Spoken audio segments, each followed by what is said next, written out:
I always thought that if my marriage ever ended, it would be because of something big, some undeniable betrayal, some heartbreaking revelation that left no room for doubt. Maybe I'd catch her sneaking out of a hotel with another man. Or maybe I'd find messages on her phone that shattered everything I believed in. But that's not how it happened. No, my marriage fell apart in the middle of a ballroom, under glittering chandeliers and the soft hum of a live band. And the worst part? She didn't even try to hide it. It was a charity gala, one of those upscale events Marjorie loved to drag me to. I never cared for them, but I went along because it made her happy. I was never the kind of man who got jealous or controlling. I believed in trust, in giving my wife the freedom to be herself. But trust is a fragile thing. And that night, she shattered it with a single dance. The beginning of the end. We arrived at the venue dressed to impress. Marjorie looked stunning, as always, in a dark green dress that clung to her curves in all the right places. She always had a way of standing out in a crowd, drawing eyes without even trying. I used to love that about her. She held my hand as we walked in, smiling at familiar faces, laughing at jokes from people I barely knew. Everything seemed normal, just another night of socializing, of playing the role of the supportive husband while she thrived in the spotlight. Then he arrived. I didn't recognize him at first. A tall, confident man in a tailored suit, moving through the room like he belonged there. The way Marjorie's eyes lit up when she saw him made my stomach tighten. It was subtle, just a flicker of excitement, but I noticed. She excused herself before I could ask anything. The next thing I knew, she was in his arms, swaying to the music as if nothing else in the world existed, as if I didn't exist. A moment that lasted forever. I stood there, frozen, watching my wife melt into another man's touch. It wasn't just a dance. It was the way she moved with him, the way their bodies fit together so naturally, the way she looked up at him with a soft, playful smile, the same smile she used to give me. The music slowed, and so did my heartbeat. My hands clenched into fists, not in anger, but in something worse, realization. This wasn't new. This wasn't innocent. This wasn't just a dance. People around me continued chatting, laughing, enjoying their evening, completely oblivious to the storm raging inside me. I felt like a ghost, like I had already disappeared from her world, and she hadn't even noticed. That was the moment it hit me. She had already let go of me. She just hadn't bothered to tell me yet. The decision that changed everything. I could have confronted her right then and there. I could have marched onto the dance floor, pulled her away, demanded answers. But what good would that have done? She had already made her choice, whether she realized it or not. So instead, I made mine. I turned around and walked away.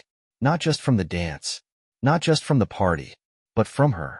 And she had no idea just how much she was going to regret it. I walked out of that ballroom with my head held high, but inside, my entire world was collapsing. Every step I took away from that dance floor felt like a piece of my life breaking off and falling behind me. I didn't stop to check if she noticed. I didn't wait to see if she'd come after me. I already knew she wouldn't, not yet. The valet looked at me strangely when I handed him my ticket. Maybe he sensed something was off. Maybe he saw the tension in my jaw, the way my hands clenched just a little too tightly. Or maybe I was just imagining things because my mind was spinning so fast, trying to process what had just happened. By the time my car pulled up, I had already made my decision. I wasn't going to go home. Home wasn't home anymore. Not with her in it. So I drove.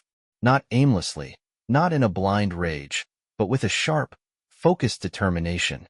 I needed clarity, needed to think without the suffocating presence of her betrayal clouding my judgment.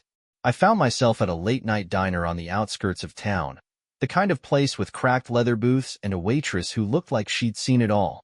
I slid into a booth, ordered a coffee I didn't really want, and just sat there, staring at the swirling steam as if it held the answers I needed. How long had this been going on? How long had I been the fool, standing in the background while she played out some fantasy right in front of me? The thought made my stomach churn. It wasn't just the dance. It wasn't just the way she looked at him. It was the way she didn't look at me. The way she hadn't looked at me in months. Had I really been so blind?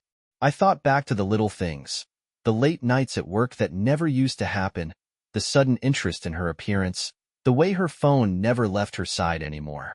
The puzzle pieces were all there, scattered in front of me, but I had been too trusting to put them together. I took a deep breath, trying to calm the rage bubbling inside me.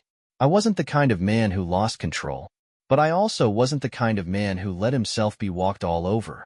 I pulled out my phone, my fingers hovering over her name. I could call her. I could demand answers. But what would she say? Some weak excuse? Some half-hearted lie? No, I wasn't going to give her that chance. Instead, I scrolled down, past the calls and messages, until I reached a contact I hadn't used in years. Nathan, my oldest friend, the one person who had always told me the truth, even when I didn't want to hear it. I hit the call button. He picked up on the second ring. Elliot?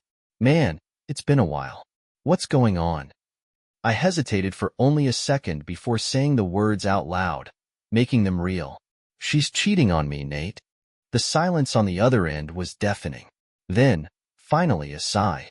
Where are you? I gave him the address. Stay there. I'm on my way. I put the phone down and stared at my reflection in the window. I had walked away from that ballroom, from that moment of betrayal, but I wasn't done. Not yet. This wasn't just about leaving. This was about making sure she understood exactly what she had lost. Nathan showed up 20 minutes later, his truck pulling into the diner's near-empty parking lot. He walked in with the same confident stride he'd always had, scanning the room until he spotted me.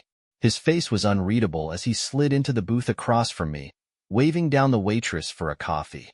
"Tell me everything," he said, his voice calm but firm. I took a deep breath, gripping the ceramic cup in front of me like it was the only thing holding me together. We were at that charity gala Marjorie loves. Everything seemed normal at first, but then this guy showed up. I shook my head, jaw tightening. I don't even know who he was, but the way she looked at him, Nate, like I wasn't even there. He didn't interrupt, just sat there listening as I told him about the dance, about how she melted into this guy's arms like she belonged there, how she hadn't once looked back to see where I was, or if I was watching. "How long do you think it's been going on?" he finally asked. I exhaled sharply. That's the part that's killing me. I don't know, but the signs were there, weren't they? I just didn't want to see them. Nathan leaned forward, his expression dark. "You don't need to know how long. What matters is what you're gonna do about it." And that was the question, wasn't it? What was I going to do? For years, I had built a life with Marjorie, trusted her, loved her. But that moment on the dance floor had shattered something in me that I wasn't sure could ever be repaired. I ran a hand down my face. "I don't know, man." I walked out. "Haven't heard from her yet?" Nathan scoffed. "Of course you haven't. She's still in there, wrapped up in her little fantasy. She doesn't think she has anything to lose." The words hit hard. Because he was right. Marjorie hadn't noticed me leaving, hadn't chased after me. Because in her mind, I was still there. Still the dependable husband who would wait for her, who would swallow his pride and pretend nothing was wrong. She had no idea what was coming. Nathan sat back, taking a sip of his coffee. "So what's the move?" I stared at the dark liquid in my cup, my mind racing. "I go home," I finally said. "But not to talk, not to fight, to make my own plans." Because if Marjorie thought I was going to sit around and wait for her to decide what she wanted, she was dead wrong.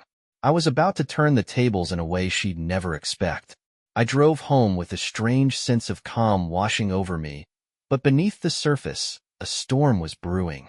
The anger, the hurt, the humiliation. It was all still there, burning inside me. But now, there was something else. Clarity. Purpose. Marjorie had made her choice the second she let herself disappear into another man's arms. The second she acted like I was nothing more than an afterthought. She just didn't know yet that I had made mine too. The house was dark when I pulled into the driveway. I sat there for a moment, gripping the steering wheel, trying to prepare myself for whatever I was about to walk into. Was she home? Had she come back already, pretending nothing happened?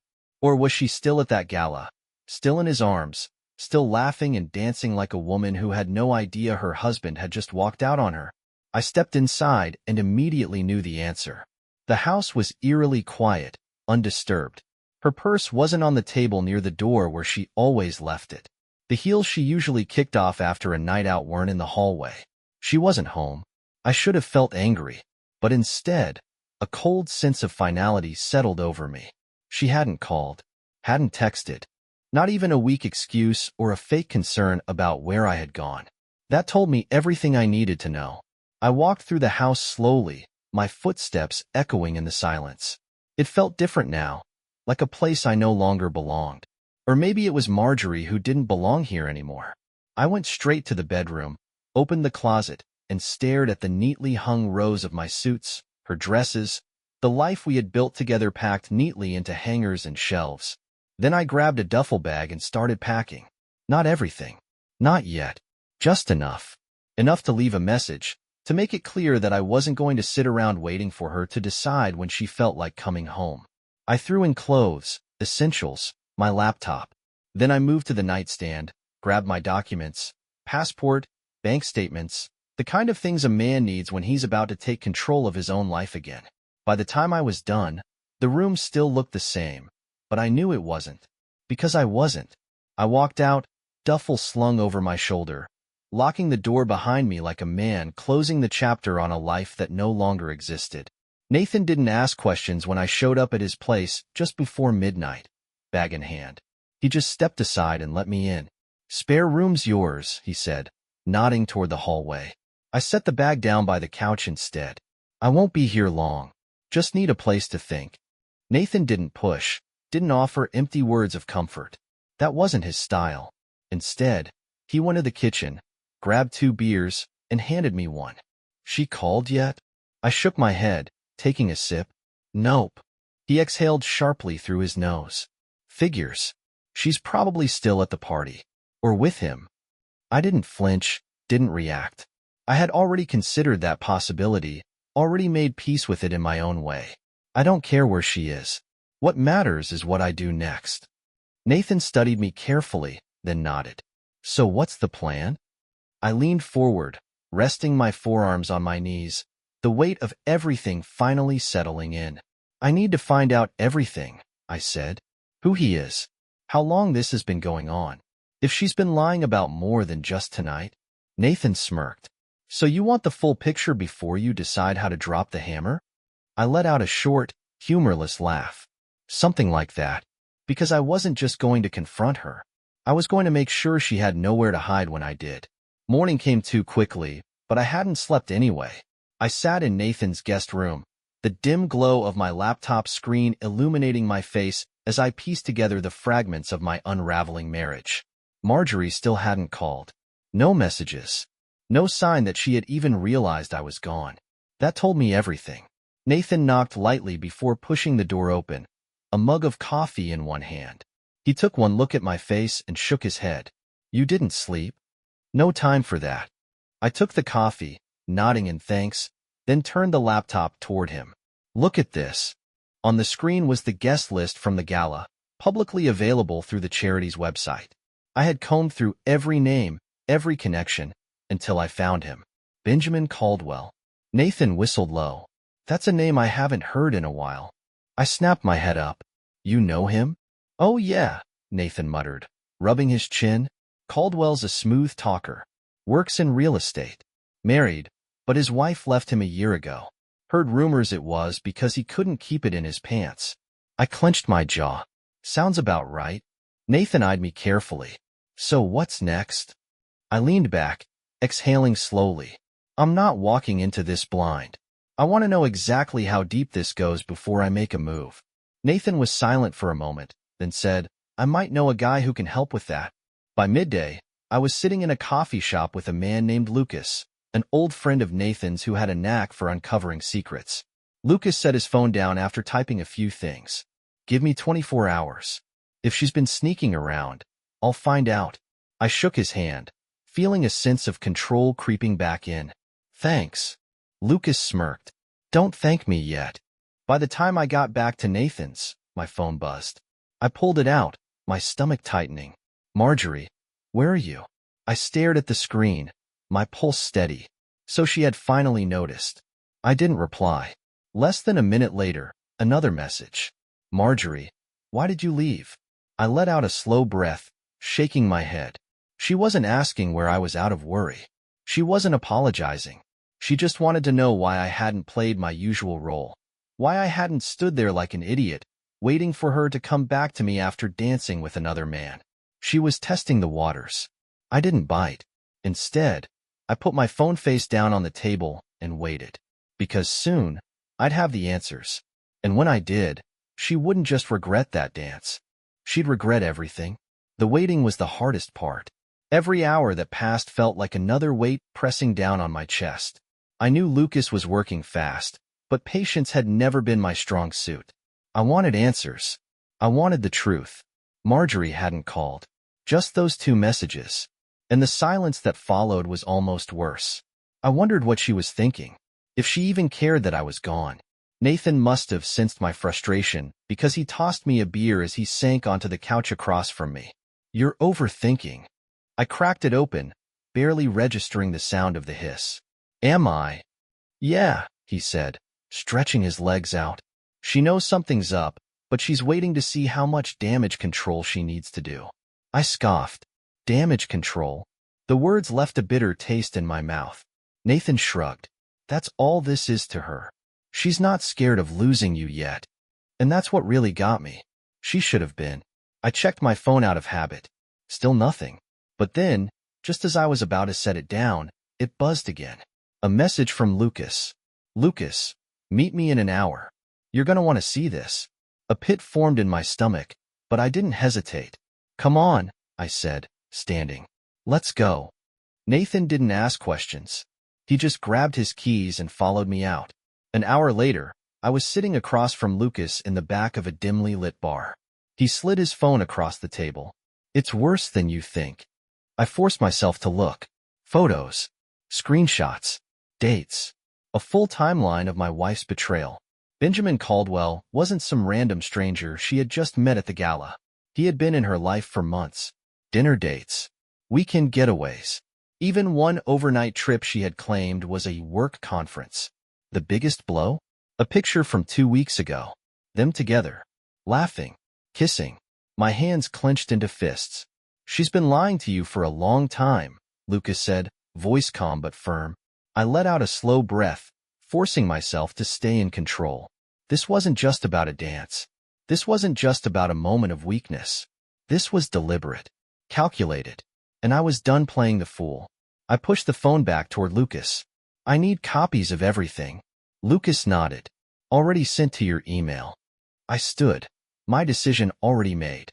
Nathan watched me carefully. "What's the move?" I met his gaze, my voice steady. She wanted to dance with him like I didn't exist? I let out a short, humorless laugh. "Fine. Let's see how she likes it when I finally disappear."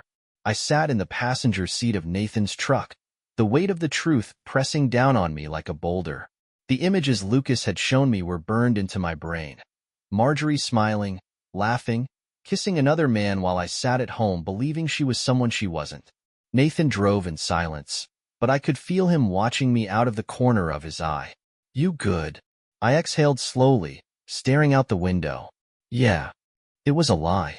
I wasn't good. I wasn't even close. But I knew what I had to do. We pulled up to Nathan's house, and I didn't waste any time. I walked inside, grabbed my laptop, and pulled up my email. Lucas had already sent the files, photos, dates, locations. A full, undeniable record of my wife's betrayal. And now, it was time to decide how to use it. Nathan leaned against the counter, watching me. "So, what's the plan?" I clicked through the images, feeling my jaw tighten with every one. I'm not going to argue with her. Not going to let her gaslight me or spin some pathetic excuse.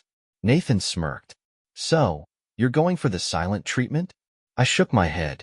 "I'm going to let her bury herself?" Nathan raised an eyebrow. "How?" I tapped my fingers against the table, my mind racing. She still hasn't called. Just those 2 texts. That means she's testing the waters, trying to figure out what I know. Nathan nodded. "Yeah, she's waiting for you to come crawling back. Business as usual." "Exactly," I muttered. "So I'm going to let her think she's still in control." Nathan grinned. "I like where this is going." I picked up my phone and finally typed a response. "Me? We need to talk." A few minutes later, she responded. Marjorie, are you okay? You just left without saying anything. There it was. No apology. No concern about what I might have seen or what I might be thinking. Just a carefully worded attempt to minimize what happened. I waited a full 10 minutes before replying. I don't want to do this over text. I'll be home in an hour. Nathan leaned over, reading the messages. You're playing it cool. I set my phone down. If she thinks she still has the upper hand, she won't have her defenses up. She'll try to spin it. Nathan chuckled. And that's when you drop the hammer. I stood, grabbed my bag, and slung it over my shoulder. Time to see just how deep this rabbit hole goes. I pulled into the driveway right on time. The house looked exactly as I had left it, too quiet, too normal, like nothing had changed. But everything had changed.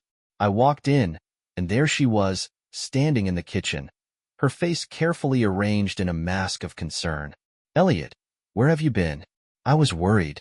I let the silence stretch for a moment, watching her. She didn't move toward me, didn't try to touch me, because she wasn't actually worried. She was calculating, trying to gauge my mood, trying to figure out how much trouble she was in. I set my bag down by the door and crossed my arms. I was out, thinking. She frowned. You just disappeared. I didn't know what to think.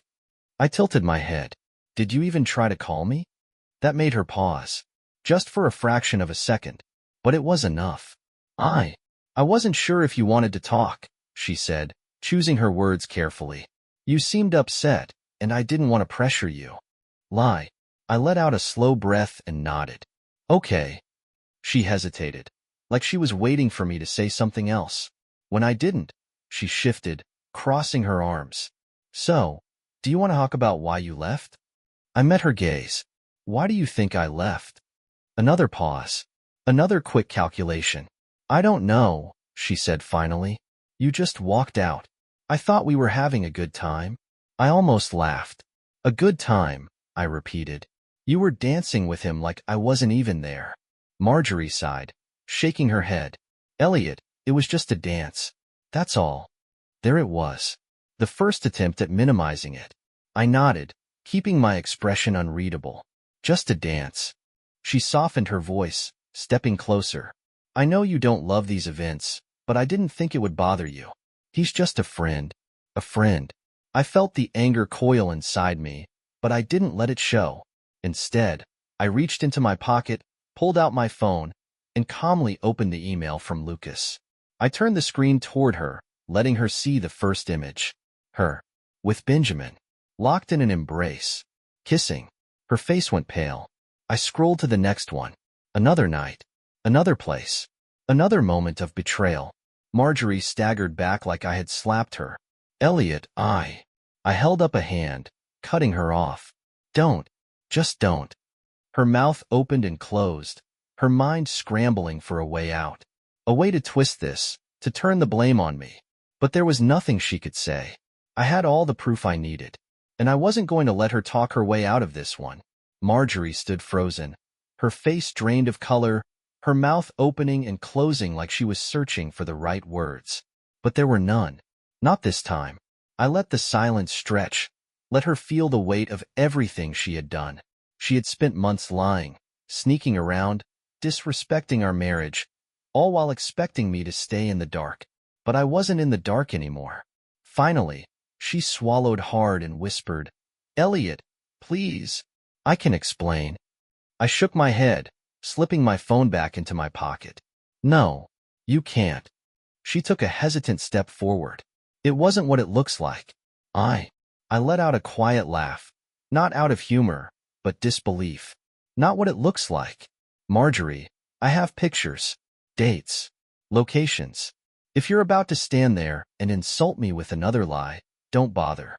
Her lower lip trembled. I never meant to hurt you. I looked at her, really looked at her. The woman I had spent years loving, trusting, building a life with. And for the first time, I saw her for what she really was. Someone who didn't respect me. Someone who took my loyalty for granted. And suddenly, I felt nothing for her. No more anger. No more heartbreak. Just relief.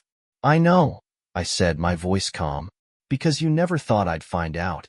You thought I'd always be here, waiting for you, no matter what you did. Tears welled in her eyes.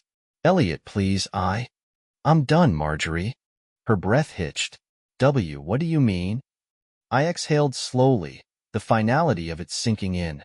I mean, I'm not doing this. I'm not going to beg for an explanation I don't need. I'm not going to listen to excuses. I deserve better. A single tear rolled down her cheek. But I love you. I smiled, genuinely, for the first time in a long time. No, Marjorie. You love having me as a safety net. But I'm cutting the rope. Her expression crumbled, but I didn't stick around to watch her fall apart. I grabbed my duffel bag, the one I had packed the night before, and slung it over my shoulder. She took a step toward me. Elliot, please, let's talk about this. We can fix it. I shook my head. No, you can live with it. I'm moving on. And with that, I walked out the door, closing it behind me for the last time. I didn't go back to Nathan's. I didn't need to. Instead, I drove until I found a small motel on the edge of town, checked in, and took a deep breath for the first time in what felt like forever. And then, I smiled. Because for the first time in years, I was free. No more walking on eggshells. No more worrying if I was enough for someone who never valued me. No more being someone's second choice. I was done being the man who waited. It was time to be the man who moved forward. And as I lay back on the motel bed, staring up at the ceiling, I realized something. Marjorie would regret what she did for the rest of her life.